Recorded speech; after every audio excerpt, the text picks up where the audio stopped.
दोस्तों आप लोग देख रहे हैं राइजिंग भोजपुरी और राइजिंग भोजपुरी में आप लोगों का बहुत बहुत स्वागत है। दोस्तों खेसारी लाल यादव का एक बहुत ही जबरदस्त बोलबम का गाना आप लोगों के बीच रिलीज होने वाला है, जो कि आज फिलहाल उसका बनारस में शूट चल रहा है। और दोस्तों वो गाना रिलीज होगा सारेगामा हम भोजपुरी से। दोस्तों उस गाने के बारे में सबसे बड़ी खास बात यह है कि वो एक हिंदी गाने का रीमेक होगा, जो कि भोजपुरी में होगा और खेसारी लाल यादव की आवाज में होगा। और दोस्तों उस गाने को आप लोग बखूबी तरह से सुने भी होंगे। उस गाने का नाम है जय जय जय शिव शंकर कांटा लगे न कंकड़, जिस गाने में राजेश खन्ना जी एक्ट किए थे और उस गाने का ओरिजिनल कॉपीराइट सारेगामा कंपनी के पास ही है। तो दोस्तों ये बात मुझे पता चला है कि इस गाने का रीमेक बनने वाला है बोलबम का गाना भोजपुरी में, वो भी खेसारी लाल यादव की आवाज में, जो कि सारेगामा हम भोजपुरी यूट्यूब चैनल के माध्यम से रिलीज होगा। तो मैं 90% यहाँ कंफर्म कर रहा हूँ कि इस गाने का रीमेक बन रहा है। इस गाने के बारे में और कंफर्मेशन मैं अगले वीडियो में आप लोगों को दूंगा और हो सकता है कि इस गाने का शूटिंग का पिक भी मैं आप लोगों को दिखाऊं। तो अभी का कुछ यही अपडेट है। बाकी दोस्तों कल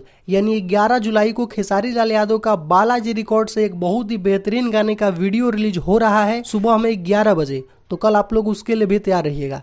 तो दोस्तों इस वीडियो में सिर्फ इतना ही।